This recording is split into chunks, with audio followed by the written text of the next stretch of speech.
A gente tem medo, vamos falar a verdade? Mas a morte é a única certeza da vida, né?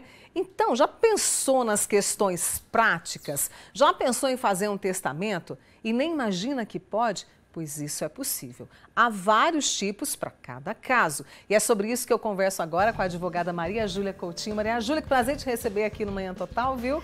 Bom dia, Mônica. Sempre um prazer estar aqui, muito feliz. Bom dia a todos. Vamos falar um pouquinho de testamento. Exatamente. Que gera muito burburinho aí, porque tem diferentes tipos, quais que a gente pode utilizar no dia a dia. Né? Exatamente. E lá na nossa rede social, no @Manhã Total, você pode participar. Então conta pra gente o que você colocaria no seu testamento, tá? Enquanto isso, eu vou conversando com a Maria Júlia e vocês podem participar também no nosso canal do YouTube, no nosso WhatsApp 998971000, participe.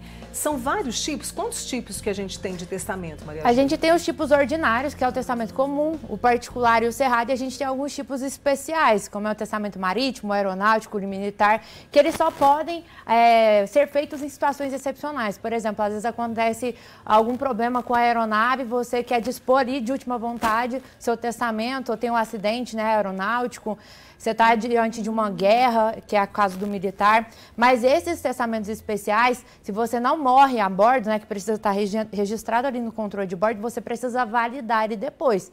Então, na prática, né, no nosso dia a dia das pessoas normais, a gente vê o tipo, né, do testamento particular, o testamento público e o cerrado, que são os mais comuns. O que é o testamento particular? É aquele que você mesmo pode fazer aí na sua casa, né? Você vai redigir, fazer suas disposições, mas tem que ficar atento porque existem algumas regrinhas que a gente tem que seguir, que se eu não sigo, esse testamento não vai ter validade após a morte. Daí a importância de ter o conhecimento sobre isso. O testamento particular eu faço, você falou, você mesmo pode fazer, mas o ideal é procurar um profissional devido a esses critérios que nós temos. O particular significa o quê? Que só eu e o advogado vamos saber? Não. Nós temos dois tipos de testamento. Sempre é a pessoa que vai dispor ali da vontade dela.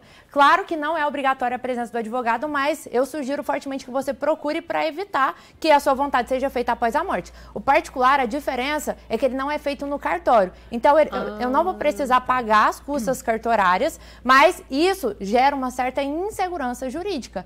Porque quem me garante que depois alguém não vai acrescentar uma cláusula ali e isso vai gerar a invalidade desse testamento após a morte? Quem me garante que a pessoa que eu entreguei meu testamento vai estar vivo? Porque no testamento público que eu faço no cartório, ele fica lá registrado. Então, quando eu falecer, eu vou precisar tirar uma certidão que se chama certidão de inexistência de testamento. Se eu fiz um testamento público, essa certidão ela acusa positiva e eu sou obrigada a entrar com a ação de abertura, registro e cumprimento de testamento, além de fazer prova do conteúdo. Então, eu garanto ali que aquele testamento feito em cartório, ninguém vai, às vezes, rasurar, fazer alguma coisa e o cartório mesmo faz aquela análise e ajuda, né, a cumprir os requisitos. Mas, mesmo o cartório, a gente tem que ficar atento, porque muitas vezes colocam ali algum beneficiário do testamento. Eu vou beneficiar, por exemplo, minha sobrinha e boto ela para assinar como beneficiária. Não pode? Um beneficiário não pode assinar um testamento. Um testamento público exige a assinatura de 2 testemunhas. Um particular exige a assinatura de 3.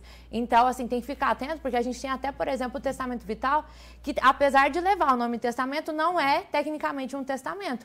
Testamento vital é uma diretiva antecipada de vontade em que eu simplesmente falo ali como que vai ser a questão, às vezes eu estou internada, se eu quero que desligue os aparelhos, como é que é a questão do tratamento, leva o nome testamento, mas na prática não é um testamento. Esse é o testamento vital, que você falou, né? Que a pessoa está no hospital e... uma diretiva antecipada de vontade sobre como que ela quer que seja feito o tratamento dela. Bom, o testamento público é só ir ao cartório? Sim, você tem que fazer a minuta, né? Eu aconselho que você procure um advogado, a gente vai fazer uma análise do seu patrimônio, né? Para ver qual que é o tanto que você pode deixar para cada pessoa, porque se você fere um tanto, até tem uma polêmica aí envolvendo o testamento do Gugu, né? Isso. Tá aí, uma briga feia que teve na justiça. Tem umas páginas, né? Exatamente. A gente tem que ficar atento à legítima individual de cada herdeiro. O que é a legítima total e individual? Quando eu pego o patrimônio de uma pessoa, vamos supor que o seu João, né, tinha 2 filhos, o Alberto e o André. E ele tinha R$2 milhões, ele quer deixar R$1.500.000 pro André, um dos filhos. Ele pode fazer isso? E aí, a pergunta que você tem que se fazer é, será que feriu a legítima individual? Como que você calcula? Você pega o patrimônio total, 2 milhões, e divide por 2, legítima total. Certo. Esse valor você vai dividir pela quantidade de herdeiros. Então, 2 milhões por 2, chego em 1 milhão. Esse valor eu vou dividir pela quantidade de herdeiros, que são 2. Então, cada filho não pode ficar com menos do que 500 mil no final das contas. Se um tá ficando com 500 mil, outro com 1.500.000, tá dentro ali, então eu posso fazer. Existem contas que a gente precisa fazer na hora de fazer o testamento para ver se está ferindo ou não a legítima individual de cada herdeiro necessário. Quem são herdeiros necessários? Aí eu tenho que olhar. Falei, se deixou filho? Se não, deixou neto, bisneto? Se não deixou nenhum descendente, que são as pessoas que estão para baixo dele, tem que olhar para cima. Tem algum pai, mãe vivo? Avô, bisavô? Né? Se não, tem algum cônjuge ou companheiro? Várias análises devem ser feitas para evitar que esse testamento não seja invalidado lá na frente. Testamento e inventário, há diferença, herança, o que diferencia um de outro? O testamento é uma disposição de última vontade em que ali eu coloco como que eu quero que seja feita, seja dividida a minha herança após a morte. Então, não é porque eu fiz um testamento que eu me livrei do inventário, porque, na verdade, o testamento ele vai ser cumprido dentro do processo de inventário.